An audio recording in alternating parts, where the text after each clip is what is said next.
Rajdeep, how significant is the Chidambaram tweet? Now he's saying the only safe harbour is silence. He's unhappy with the lack of meaningful discussions in party forums. In the statement that he has made, he has sent out a strong message that there is a sense of unease, bordering on unhappiness, discomfort with the way things are unraveling. The 2022 elections early next year are critical. If the Congress cannot do well in those elections... It won't. Where will it do well? Uttar Pradesh, it has no chance. Goa, it has very little chance. But the irony is... Punjab, now they're fighting every day. Rahul, you're right, but the irony is, except for Uttar Pradesh, in all the 4 states, the Congress is the principal adversary or is in power. In Punjab in power, in the other 3 states, it's the principal adversary to the BJP. Chidambaram speaking out in public, for those who've tracked Congress politics, is very significant because he's been quiet all this while.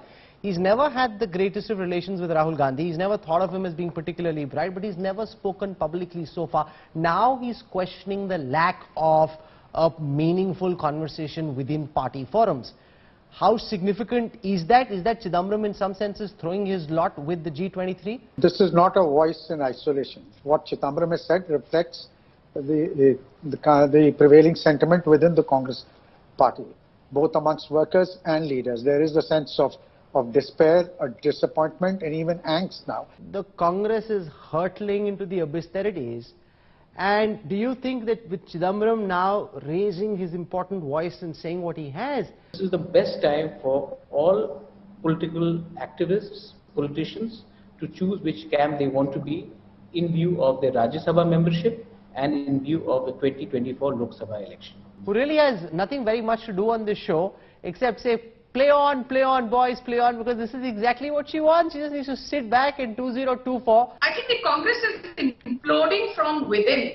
And, there's a famous saying by Phil McGraw, you need to not be in a crisis, and for that you need to come up with a crisis plan before it's too late. And look at the irony. Crisis is staring at the Congress, and still there is no iota of crisis management or any crisis plan apart from senior leaders like Kapil Sibal, P. Chidambaram, making their voice heard. We are basically, the Congress problem in the Congress is that they know that 2022 election in Punjab, Aam Aadmi Party is winning. When we talk about Congress, it is very clear that Rahul Gandhi is not good in whatever he decides. And when you talk about Priyanka Gandhi, we have already seen what the blunder she has done.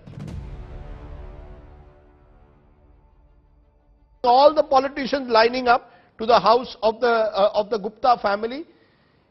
Is it that you are saying that all of this is, are you going to make this a political issue and in an election year?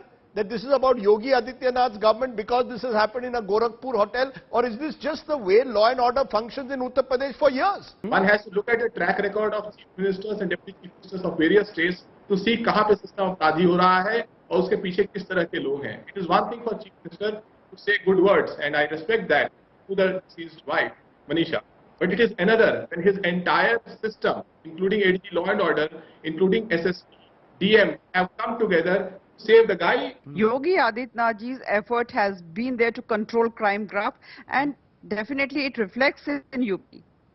And initially I said that yes, it is very unfortunate when we see such incident that to be conducted by a police force. Anybody from administration, police administration, this is not done. I am very disappointed by the conduct of the police there. It is good to be absolutely have a no-nonsense attitude towards the underworld, but to have this level of a bloodthirsty attitude is unacceptable. But it is for the police leadership to ensure that they are kept in a tight leash, and there should be a zero tolerance to these people. In this case also in Gorakhpur, I am very disappointed that the first instance they should have been sent to jail, dismissed from service, and then a murder case would have been registered in the first initiative itself. What's your sense? Is this a decline in the policing and the police leadership, that officers or junior officers believe they can get away with extorting money in a hotel from a businessman and then eventually kill him? My question to both the political spokesmen here is, are you ready to put police reforms in your political manifestos? Elections are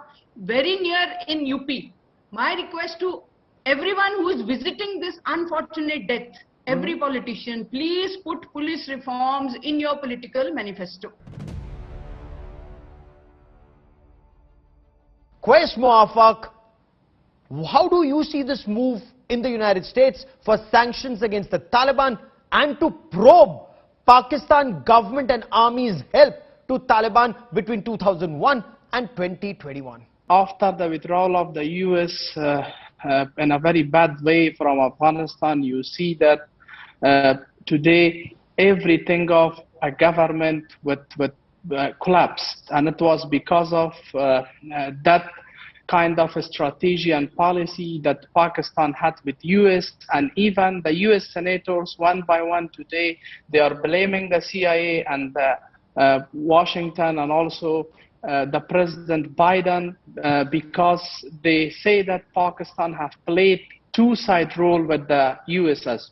Republican senators bringing in such a legislation led to stocks at the Karachi Stock Exchange nosedive. Express Tribune says Pakistani rupee is trading at an all-time low of 170 to $1. Will Pakistan mend its ways or continue to support terror? The American Congress will make this mistake after 30 years. It will be such a blunder that it will be tough for the Americans to understand, because now Pakistan has an option. That time back in 1989 when the Pressler Amendment came and the Americans sanctioned Pakistan because we were developing the nuclear program in response to India. But right now Pakistan helped America and assisted America in dialogue with the Taliban. Is this more pressure tactics than ensuring actual sanctions on Pakistan? On Pakistan, I think has reduced considerably because there are no US forces at this moment in Afghanistan. It will be strategic blunder if US imposes sanctions on Pakistan. Is that also, do you share that view? No, I don't think it will be strategic blunder, but I think it will need some gumption as far as the United States is concerned to put sanctions. Maybe it is going to be a step-by-step approach. Is Pakistan prepared for sanctions, sir? Pakistan understands that there are limitations which the Americans will definitely look in, because we will have a cooperation with the Americans on so many other things. This is what Pakistan has been doing all along, that you incentivize us and we will sort of, give you a lead to the Taliban. We will sort of, get you connect with the Taliban. You incentivize us and we will fight your war on terror.